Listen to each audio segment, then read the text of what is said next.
Bonjour à tous et à toutes. Alors on va continuer effectivement notre étude de l'épître aux Galates, écrite par l'apôtre Paul. Donc on va on va étudier ensemble ce matin, le chapitre 4, versets 8 à 20. Et j'ai mis un sous-titre ici, j'ai marqué « Afin que Christ soit formé en nous ». Moi c'est ce que j'ai retenu en fait de ce passage. Afin que Christ soit formé en nous, et on va voir un peu tout ce passage, tout ce que l'apôtre dit et la conclusion que nous pouvons nous en tirer. Alors, je ne sais pas si vous vous rappelez, la semaine dernière, avec le message de JD, il nous a mis une image ici. Il nous a mis une image, et, je ne sais pas si vous vous rappelez de l'image qu'il a projetée. On voyait d'un côté un homme qui était dans une pièce sombre, qui était esclave, qui était espionné, qui était sous contrôle, qui était triste. Et puis de l'autre, il avait mis une image où on voyait des gens qui étaient heureux, qui se promenaient dans une prairie, habillés en vêtements blancs. Et ils étaient libres, ils étaient heureux. Et ceci pour illustrer bien que oui, nous sommes passés de l'esclavage et de l'esclavage du péché, dont on a parlé aussi ce matin avec Pierre, à la liberté glorieuse des enfants de Dieu. Nous sommes libérés du péché et nous sommes passés d'esclaves à fils et filles de Dieu. Alors ce matin, je vais vous projeter aussi une autre image parce qu'on va voir à travers ce passage, l'apôtre Paul est vraiment soucieux, on va voir tout son amour pour les Galates, on va voir son souci également qu'il avait pour eux, de voir ces gens progresser dans la foi, marcher avec Dieu, et de laisser tomber tout ce qui était de leur passé et de se tourner également vers l'avenir. Et également, alors j'ai pas ouvert ça, voilà, je vais l'allumer. Voilà, j'y arrive enfin. Je suis fâché avec la technologie, moi. Voilà, j'ai illustré ça, c'est le chemin un chemin sinueux, un chemin étroit par lequel nous devons cheminer. Et le souci de Paul, voilà, pour ces Galates, c'était de les voir cheminer sur un chemin comme ça. Alors, je vous pose une question, qu'est-ce qu'il faut pour cheminer sur un sentier comme ça, qui est sinueux, qui est un petit peu étroit? C'est quoi les dangers que vous verriez, vous, et comment vous vous équiperiez? Alors, il faut des bonnes chaussures, effectivement. Ouais, des bâtons de marche, effectivement, il y en a quelques-uns qui font de la marche, ici, j'en vois. Il faut une bonne vue aussi, ouais, effectivement. Il faut être quelqu'un d'aguerri, un randonneur aussi. Voilà. Et maintenant, on va montrer une autre image. Il est mignon, ce petit bébé, il est attendrissant. Mais est-ce que c'est voilà un enfant comme ça qui va pouvoir cheminer sur ce chemin? Un chemin qui est dangereux, où il y a des cailloux, on peut glisser, on peut verser d'un côté ou de l'autre. Dans ce chemin, il y avait un côté droit, un côté gauche, qui était un peu dangereux. Et l'apôtre Paul, je crois qu'il voit un peu les Galates, un peu comme ce petit bébé. Alors je vous propose de lire notre passage ce matin, donc Galates chapitre 4, versets 8 à 20. Alors je vais projeter le texte. Je ne sais pas s'il y a encore des Bibles. Non, on n'a plus trop là. Non, je ne vois pas. Bon. Allez, on va projeter ce texte et je vais demander si quelqu'un veut le lire. Allez, version du Summer. Je vais passer le micro. Quelqu'un qui a une voix bien limpide, forte. Est-ce que quelqu'un veut lire ce passage? Ouais, Elisabeth? Merci. Mais autrefois, vous ne connaissiez pas Dieu, c'est pourquoi vous serviez comme des esclaves des divinités qui, en réalité, ne sont pas des dieux. À présent, vous connaissez Dieu, bien plus. Dieu vous a reconnu comme sien. Comment se peut-il alors que vous retourniez à ces principes élémentaires, sans pouvoir ni valeur, pour en devenir à nouveau des esclaves? Vous observez les jours spéciaux, les nouvelles lunes, certaines saisons et certaines années. Ah, je crains fort que toute la peine que je me suis donnée pour vous ait été inutile. Mes frères et sœurs, je vous en supplie, devenez comme moi. Ne me suis-je pas moi-même rendu semblable à vous? Vous ne m'avez causé aucun tort. Vous vous en souvenez, n'est-ce pas? C'est une maladie qui m'a donné l'occasion de vous annoncer l'Évangile pour la première fois. Vous auriez pu être tenté de me mépriser ou de me repousser à cause de mon infirmité, mais vous ne l'avez pas fait.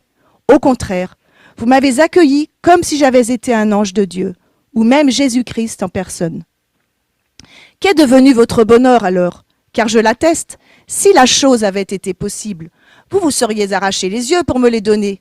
Suis-je donc maintenant devenu votre ennemi parce que je vous dis la vérité? Croyez-moi, ces gens-là déploient un grand zèle autour de vous, mais leurs intentions ne sont pas bonnes. Ils veulent vous détacher de moi pour que vous soyez zélés pour eux. C'est très beau de faire preuve de zèle pour une bonne cause, pourvu que ce soit de manière constante, et non seulement lorsque je suis parmi vous, mes enfants, pour qui j'endure une fois encore les douleurs de l'enfantement, jusqu'à ce que Christ soit formé en vous. Je voudrais tellement être au milieu de vous en ce moment, et vous parler sur un autre ton, car je ne sais plus que penser à votre sujet. Merci.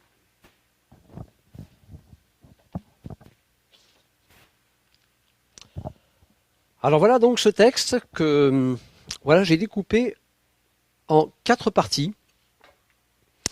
Alors tout d'abord, on va voir l'attachement aux faux dieux et aux idoles. L'attachement de ces Galates finalement qui étaient revenus un peu en arrière, on va voir ça, et qui s'attachaient donc à toutes sortes de choses, notamment aux rites, etc.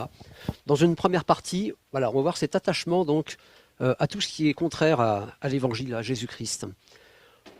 Une deuxième partie, on va voir le véritable ami, c'est-à-dire Paul, là en l'occurrence, le véritable ami qui conduit à Jésus, qui nous conduit dans la vérité, du verset 11 à 16 principalement. Et puis à contrario, on va voir aussi dans une troisième partie quels sont les faux amis. Et là en l'occurrence, c'était les gens qui étaient les détracteurs de Paul, ces faux amis qui conduisent au mensonge. Et puis dans une quatrième partie, on va voir l'attachement au seul vrai Dieu et à Jésus. Donc dans une première partie, en fait, l'apôtre montre aux Galates qu'ils font quelque part un pas en avant et 2 en arrière, dans cette première partie. Et on va voir après ce qu'il leur recommande, en fait, de s'attacher en fait, au seul vrai Dieu, et donc à Jésus-Christ. Alors au début, l'attachement donc aux idoles et aux faux dieux. Et le retour donc en arrière. Alors, Paul, en fait, leur dit, en fait, quelque part, voilà, mais autrefois, vous voyez ces 2 mots, et à présent. Il fait un comparatif entre ce qu'ils ont vécu avant, lorsqu'ils ne connaissaient pas encore Dieu, lorsque Dieu ne s'était pas révélé, plus exactement à eux, bien ils vivaient effectivement, comme ce qu'on a dit tout à l'heure, comme des esclaves. Ils observaient voilà, des choses qui étaient contraires à Dieu, des faux dieux, des divinités, qui en réalité, eh bien, oui, ne sont pas des dieux. Autrefois, donc avant qu'ils connaissent l'Évangile, avant qu'ils connaissent donc Jésus, qui leur avait été présenté donc par Paul. Et c'est logique, parce que quand on ne connaît pas Dieu, eh bien, on est effectivement esclave de tout ce qui, dans notre être intérieur, peut vouloir remplacer Dieu, parce que nous sommes à la recherche de Dieu quelque part. Et quand on ne le connaît pas, eh bien, on va le remplacer par toutes sortes de choses. Alors ce sera des faux dieux, à l'époque c'était des dieux grecs, des dieux romains même, et puis en l'occurrence là c'était bien toutes les traditions qu'ils observaient. Bref, ils étaient aveuglés. Et c'est un petit peu notre sort à nous, humains, lorsque nous ne connaissons pas Dieu, eh bien nous sommes dans l'aveuglement. Voilà. Mais maintenant, à présent, et là c'est ce qui exaspérait un peu Paul, il dit « à présent, vous connaissez Dieu ». Bien plus, Dieu vous a reconnu comme sien. Comment se peut-il alors que vous retourniez à ces principes élémentaires, sans pouvoir ni valeur, pour en devenir à nouveau des esclaves? Autrement dit, ils retournaient à des choses qui finalement, ils le savaient, étaient des choses de néant, des choses que Paul leur avait indiquées. Ils retournaient quelque part vers l'esclavage. Et pourquoi? Pourquoi cela? Alors bien sûr, nous pourrons répondre, nous, mais parce qu'il y a un ennemi. Le diable cherche à détourner le fondement de la foi, à savoir nous détourner de Jésus-Christ. Il y a en effet un ennemi, et là, à l'époque, eh bien, il y avait des gens, des détracteurs, qui venaient apporter un enseignement qui était totalement contraire à celui de Paul. Ou alors il remettait un peu en doute cela en avançant bien, des choses qu'il fallait faire par-dessus. Même si on croyait en Jésus, il fallait quand même faire des choses comme observer les rites dont on avait parlé dans les chapitres précédents. En l'occurrence, par exemple, la circoncision, l'observation des rites au niveau alimentaire, etc. Ce sont le retour en arrière, donc, et puis ces principes sont sans pouvoir ni valeur. C'était l'époque, en fait, du paganisme. Le paganisme, c'est le fait d'avoir une foule de dieux à cette époque-là. Donc, des dieux grecs, qui étaient issus de la culture grecque d'avant. Les dieux grecs, c'était Zeus, Hermès, Apollon, Aphrodite, etc. Et puis des dieux romains également, puisque à cette époque-là, c'était l'Empire romain qui dominait. Donc vous avez des dieux comme Jupiter, Bacchus, le dieu du vin. Alors ici, on est dans le Beaujolais. On aurait pu être dans l'observation de ce dieu-là, nous ici. Mars, Mercure, etc. Autant de dieux donc qui étaient adorés, qui étaient craints, mais des dieux qui étaient morts. Plus exactement, des dieux qui n'avaient ni bouche pour parler, ni yeux pour voir. Et Pierre nous a lu un passage où on parlait de cela. Ces dieux n'ont jamais été vivants, en fait. Ce sont des dieux morts, c'était des statues, c'était des choses de néant. Des choses qui n'ont absolument aucune valeur, aucun pouvoir. À notre époque, il s'agit de croyances peut-être un peu plus globales. On n'adore plus Jupiter ou Mars ou Zeus. Mais nous, dans notre époque, nous avons des contemporains. Nous pouvons avoir en face de nous des gens qui ont une croyance un peu plus globale. On croit en des forces de la nature, par exemple. Il y a des gens qui vont dans la nature enlacer, par exemple, des arbres. Et ils trouvent que par là, on peut retrouver une sorte de communion avec Dame Nature, comme ils l'appellent. Nos contemporains sont plus tournés vers l'observation de la création, la belle création dont on parle, plutôt que de se tourner vers le Créateur lui-même, celui qui a créé tout cela, celui qui a créé notre univers. À notre époque, ça peut être aussi, par exemple, l'horoscope. Les gens sont finalement tournés vers ces choses-là. Les gens sont inquiets de l'avenir, ils ne le connaissent pas. Et vous avez des gens qui vont lire leur horoscope chaque jour, qui vont être quelque part un peu influencés. Mais les dieux de notre époque, malheureusement, ça peut être aussi, et ça peut le devenir, ça peut être l'argent, ça peut être le pouvoir, ça peut être la recherche du bien-être, ça peut être l'écologie aussi. Alors toutes ces choses, bien sûr, sont à la base des choses qui font partie de notre vie, des choses qui sont bonnes, mais si on place ça au-dessus de Jésus, alors ce sont des choses qui vont nous asservir. Ici, plus particulièrement, Paul parlait du retour à l'observation stricte de la loi de Moïse, avec toutes ses ordonnances, bien sûr. J.D. en avait parlé au début de ce livre. Il y avait, je crois, 613 ordonnances particulières qui étaient en fait nécessaires au salut, en tout cas à l'approbation de Dieu pour attirer sa faveur. Alors on voit dans ce texte, ils observaient la lune, les jours, etc. Et on pense notamment à ces éléments naturels qui marquaient également les fêtes juives qui avaient lieu à l'époque, qui étaient observées. Parce que les détracteurs de Paul étaient dans l'observation et dans l'obligation d'observer tous ces rites, toutes ces fêtes d'une manière stricte. Toutes ces choses dont nous asservissent. Voilà, l'asservissement aux rites et aux vaines croyances. C'est le rôle de l'ennemi de nos âmes, de maintenir les hommes dans l'illusion, dans le fait de croire que telle chose va pouvoir nous satisfaire. Mais en fait, toutes ces choses-là, tous ces faux dieux, ce sont des choses qui ne désaltèrent pas, des choses qui nous rendent toujours insatisfaits. Il en faut toujours plus. Et c'est en ce sens que cela nous rend dépendants, que cela nous rend esclaves.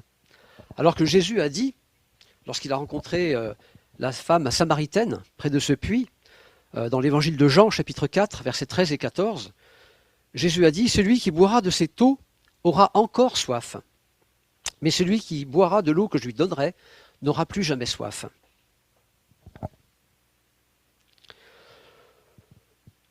Donc, dans voilà, cette première partie, on voit ce constat de l'apôtre qui est vraiment, on peut dire, triste, qui est exaspéré de voir cette situation, de ce retour en arrière, de ces Galates qui finalement retournaient aux choses pourtant qu'il reconnaissait comme impures, des choses qu'il reconnaissait comme étant inutiles, des choses qui étaient éloignées de l'Évangile. Alors l'apôtre Paul, on va voir qu'il était pour ces Galates ce véritable ami, cet ami aimant qui cherchait à les conduire à Jésus. Alors on va voir 4 caractéristiques principales. On va voir que déjà Paul, c'est quelqu'un d'authentique. Il va se révéler à lui comme quelqu'un vraiment d'authentique. Il va chercher à glorifier Jésus. Un ami véritable également, il se soucie de votre réel besoin, de votre besoin spirituel. Et puis un ami, il désire également être proche aussi. Alors au chapitre 1 et 2, Paul a rappelé, on l'avait vu, l'origine de son appel. C'était Dieu lui-même qui l'avait appelé. On se souvient qu'en fait, Paul, qui était un persécuteur des chrétiens, a été arrêté par Jésus lui-même. Et Paul a eu cette révélation et cet appel à aller vers les païens. Paul le souligne, il souligne donc qu'il était missionné directement par Jésus. Et il rappelle également les circonstances dans lesquelles il a été appelé. Dans notre texte, il le dit à un moment donné, voilà, je reviens sur le passage. Voilà, il le dit. Alors attendez, je cherche le verset exact. Oui, voilà, verset 13. Il leur dit, vous vous souvenez, n'est-ce pas, c'est une maladie qui m'a donné l'occasion de vous annoncer l'évangile pour la première fois. Donc même les circonstances, au départ, Paul ne pensait pas aller voir ces Galates, mais à cause donc d'une maladie. Alors on ne sait pas de quoi Paul souffrait exactement. Certains pensent, les versets suivants, et on parle de ces Galates qui étaient prêts à s'arracher les yeux pour les lui donner, mais on n'est pas certain que ce soit un problème de vue. Ça peut être également autre chose. Mais en tout cas, Paul le rappelle que s'il était allé les voir, c'était finalement par les circonstances. Ce n'était pas quelque chose qu'il voulait lui directement. On pourrait dire que c'est un hasard, mais un hasard avec un grand D, il le dit. C'est-à-dire que c'est Dieu lui-même qui a conduit ces circonstances, et c'est la raison pour laquelle il a pu venir à eux. Donc Paul, voilà, se rappelle tout cela. Il a reçu un appel de Jésus directement. C'est Dieu qui l'a conduit également près de ces Galates. Paul, il cherche également à glorifier Jésus. Et quelqu'un sincère dans sa foi, normalement, il devrait toujours chercher à glorifier Jésus. En rappelant son œuvre à la croix comme étant bien sûr primordiale. Et ça, on sait que Paul l'a fait au chapitre 1 de ce livre, il l'a rappelé. Et on le voit dans toutes les lettres également qu'il écrivait. Il cherchait toujours, Paul, à glorifier Jésus-Christ. Il le mettait toujours en avant. Il veut les conduire à Jésus en imitant lui-même le Maître. Et il le disait également au verset 14, on dit « Vous auriez pu être tenté de me mépriser ou de me repousser à cause de mon infirmité, mais vous ne l'avez pas fait. Au contraire, vous m'avez accueilli comme si j'avais été un ange de Dieu ou même Jésus-Christ en personne. » Et Paul, il se présentait à eux en disant, il se voulait être l'imitateur de Dieu. Il disait, mais soyez comme moi, imitez-moi. Non pas parce qu'il voulait tourner les regards vers lui-même, mais plutôt il cherchait à montrer que Jésus-Christ vivait en lui. Et voilà, il le cherchait vraiment, cela, et il le dit, soyez mes imitateurs. Au verset 12, on voit que Paul utilise même un impératif. Il dit, mes frères, je vous en supplie, devenez comme moi. Un ami véritable, il se soucie donc de votre réel besoin. Paul ne les ménage pas à travers cette lettre. On avait vu au chapitre 3, il les traite d'insensés. Quelque part, il est en train de leur passer un savon. Quand on lit cette lettre, dans ses paroles, Paul, il n'est pas vraiment tendre. Mais en fait, ces mots qu'il emploie, ce ton aussi qu'il emploie, est à la mesure de son exaspération, à la mesure de sa tristesse, parce que Paul voit en fait dans ces Galates comme ce petit bébé en fait, des gens qui sont friables dans leur foi, des gens qui n'ont pas grandi encore, des gens qui écoutent tout vent de doctrine qui vient de droite ou de gauche. Et ça, Paul, eh bien, ça le rend triste, ça le révolte même quelque part, on sent qu'il est bouillant en lui-même. C'est la raison pour laquelle il emploie ces mots. Il va même donc jusqu'à les supplier, hein. On le voit ce verset 12, « Devenez comme moi ». Il emploie ces mots parce qu'il voit le danger pour eux, le danger de s'éloigner de la vérité, de s'écarter de ce chemin qui mène à la croix de Jésus. Un ami, il se veut proche également. Et Paul, là, le rappelle également, hein, « Je suis comme vous ». Lorsqu'il était allé là-bas, il a passé du temps certainement avec eux. Il a sympathisé avec eux, il a vu leur façon de vivre, il a vu peut-être leurs coutumes locales.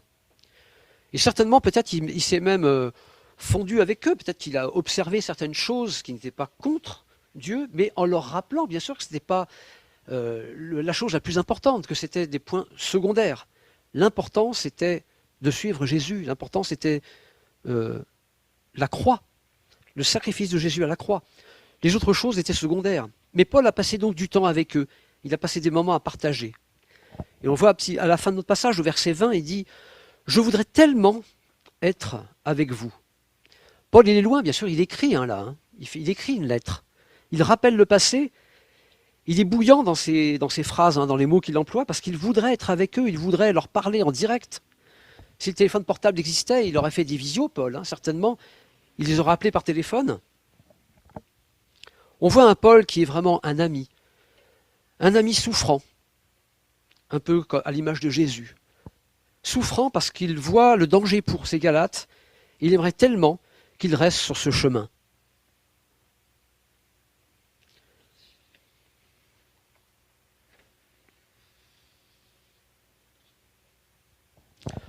On voit un Paul qui souffre également.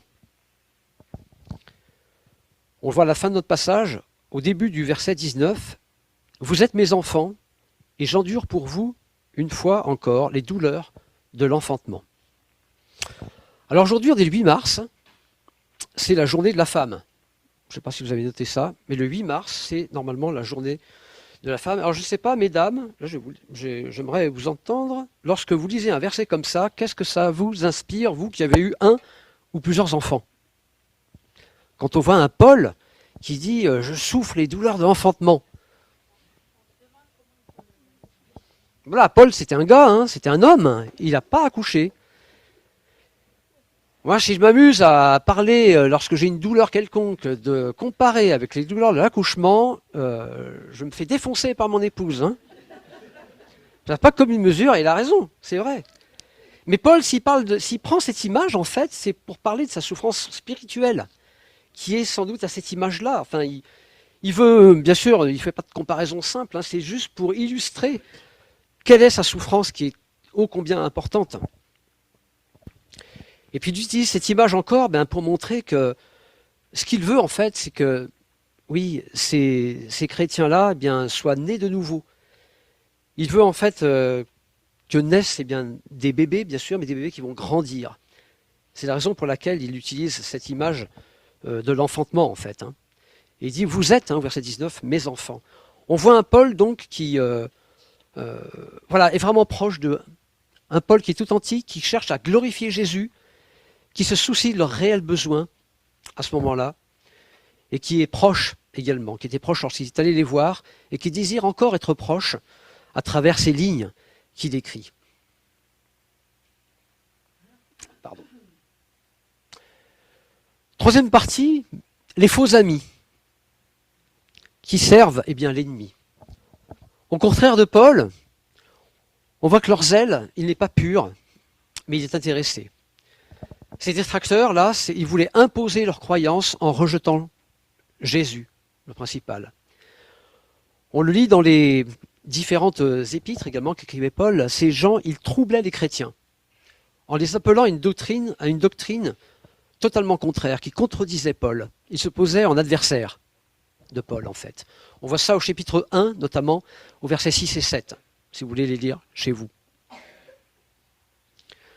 Leur zèle n'est pas pur, mais il est intéressé. Ils cherchent à rallier à leur cause, en fait, ces Galates.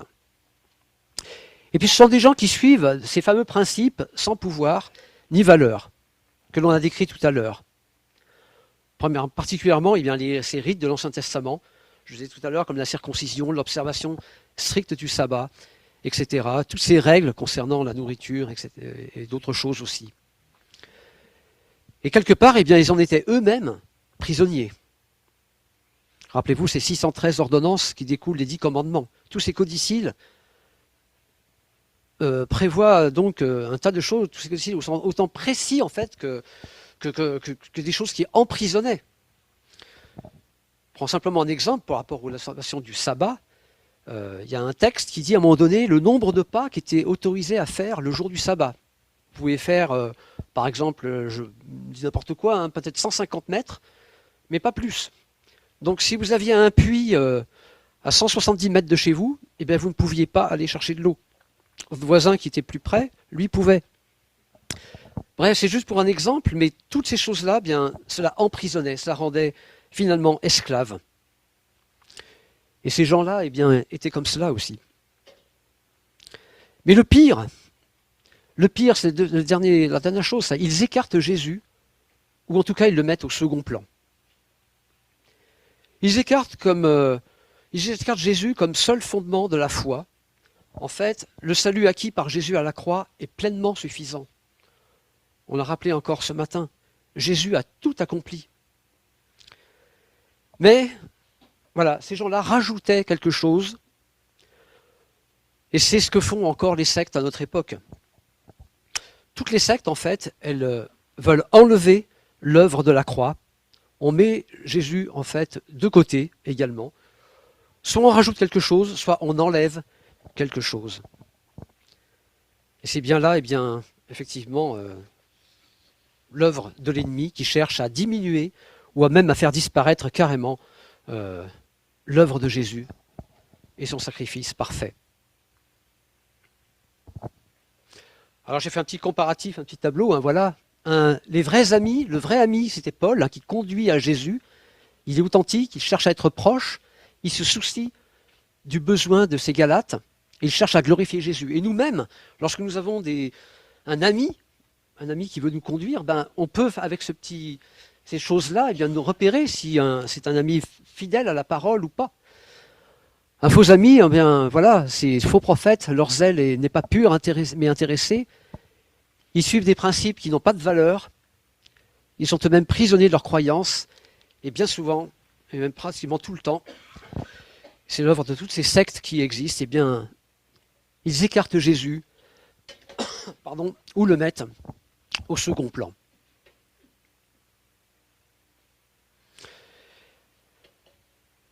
Et quatrièmement, l'attachement donc au vrai Dieu, à Jésus-Christ. On voit ces Galates donc qui étaient vraiment encore attachés à ces faux dieux, à toutes ces choses anciennes dans lesquelles ils voulaient retourner. Mais Paul veut, lui, eh bien, que ces Galates eh bien, s'attachent au vrai Dieu, au seul qui est vivant, Jésus. Contrairement au retour en arrière, le chrétien attaché à Jésus, lui, il se porte vers l'avenir. Car Jésus est celui qui produit en nous le vouloir et le faire. Compter sur sa présence dans nos vies est le plus important. Son Esprit Saint nous guide, il nous conduit, il nous avertit également. Et c'est en ce sens que avoir Jésus dans sa vie et nous focaliser sur lui nous permet de dire oui, nous sommes portés vers l'avenir et non pas vers le passé, mais nos regards sont devant. Et puis vers les progrès, parce que dans une vie chrétienne, c'est lui qui nous fait progresser et c'est lui qui, selon sa promesse, eh bien, va nous perfectionner, va amener notre foi vers lui-même en fait. On voit dans Philippiens au chapitre 1 et au verset 6, ce verset où Paul dit lui-même aux Philippiens, « Je suis persuadé que celui qui a commencé en vous cette œuvre bonne, cette bonne œuvre, la rendra parfaite pour le jour de Jésus-Christ.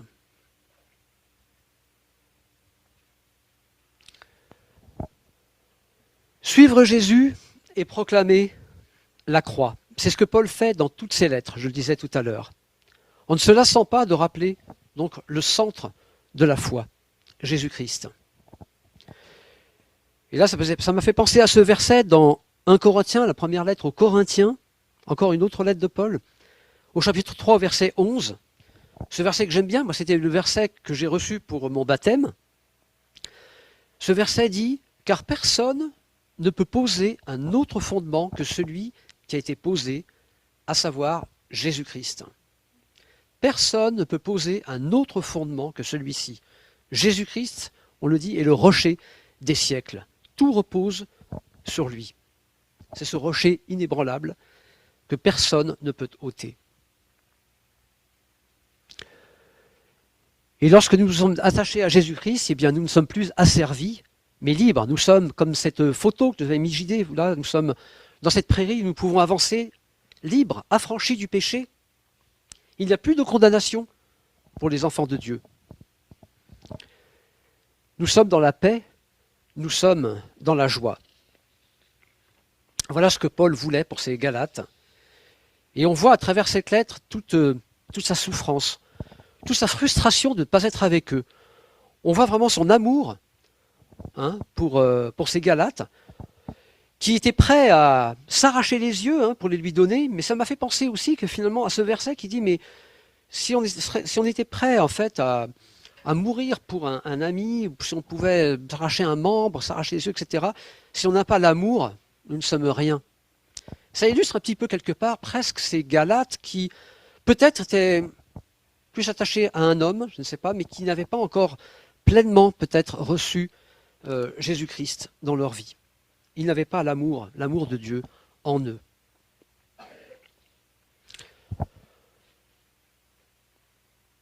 Alors quelques réflexions pour terminer, quelques réflexions, quelques applications. Ai-je bien compris l'essentiel ?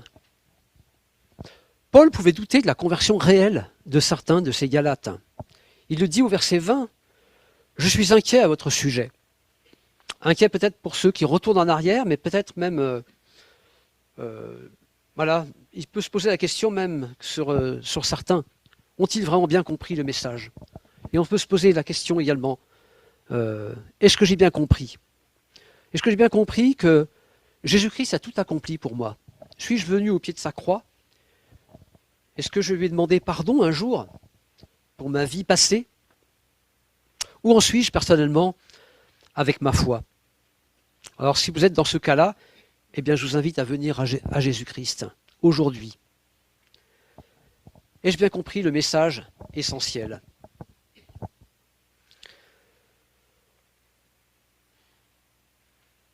Deuxième application, pour nous-mêmes, on peut se poser cette question également. Est-ce que ma foi est christocentrique ? C'est-à-dire, est-ce que Jésus est au centre de ma foi ? Dans ma théologie personnelle, est-ce qu'il est à la première place dans ma vie ? Est-ce qu'il est à la première place dans mon témoignage ? Dans mes discours, dans mes échanges ? Est-ce que j'en arrive à Jésus ? Parce qu'on peut facilement, lorsque l'on parle de la foi, se laisser emporter vers un discours scientifique ou je ne sais pas quoi d'autre, ou philosophique. Est-ce que notre témoignage, est-ce que dans nos discours, nous plaçons Jésus en premier ? Est-ce que je suis attaché à Jésus ou à un homme ? On peut, en tant que chrétien, des fois, s'attacher à un homme. On voit parfois des gens qui vont quitter une église parce qu'ils vont être déçus par quelqu'un. Mais on est toujours déçus, à un moment donné ou à un autre, par un homme, parce qu'on est humain, on est faillible. Est-ce que je suis vraiment attaché en premier à Jésus-Christ ? Dans mes actes, également, est-ce que je suis attaché à Jésus dans ma façon de gérer ma vie, mes finances, mes choix ? Dans mes afflictions également, est-ce que je suis attaché à Jésus ? Mince alors, je me suis cassé la jambe et je me retrouve à l'hôpital. Mais Seigneur, mais pourquoi ? Alors on va être déçu, on va se révolter, on va dire mais pourquoi? Je ne comprends pas.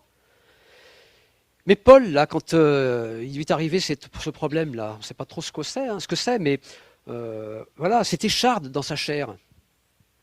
Ben, c'était pourquoi en fait? Dieu l'a conduit vers les Galates.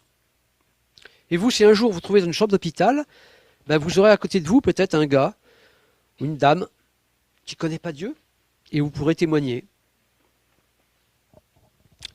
Est-ce qu'encore, là, une fois, dans nos afflictions, dans nos déboires, dans nos peines, est-ce que l'on met Jésus au centre?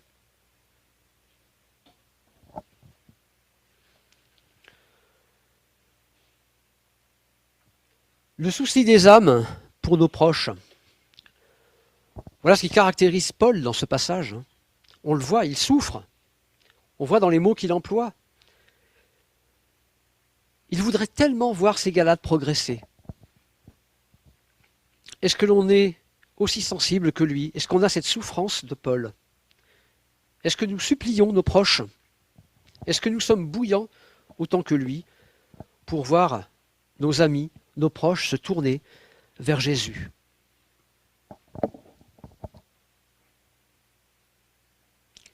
Et puis enfin, voilà, faire grandir Christ en nous. Et c'est pour ça que j'ai mis cette phrase en fait en titre, en sous-titre dans ce passage. Parce que pour moi, ce verset 19, la deuxième partie de ce verset 19, je le vois un peu comme un passage clé. C'est le but de Paul pour ces Galates, que Christ grandisse en eux. Vous êtes mes enfants, il dit, j'endure les douleurs de l'enfantement jusqu'à ce que le Christ soit formé en vous. Est-ce que le Christ est formé en moi? Est-ce que je laisse Christ prendre toute la place en moi? Jésus nous conduit vers la maturité. C'est lui qui permet que l'on ait un amour plus important pour notre prochain. C'est lui qui nous remplit de paix. C'est lui qui nous remplit de joie. C'est lui qui nous rend fermes dans notre foi. C'est lui qui nous rend intransigeants également par rapport au péché. C'est lui encore qui nous conduit. Alors est-ce que nous voulons faire grandir Christ en nous? Est-ce que je désire faire grandir Christ en mon prochain?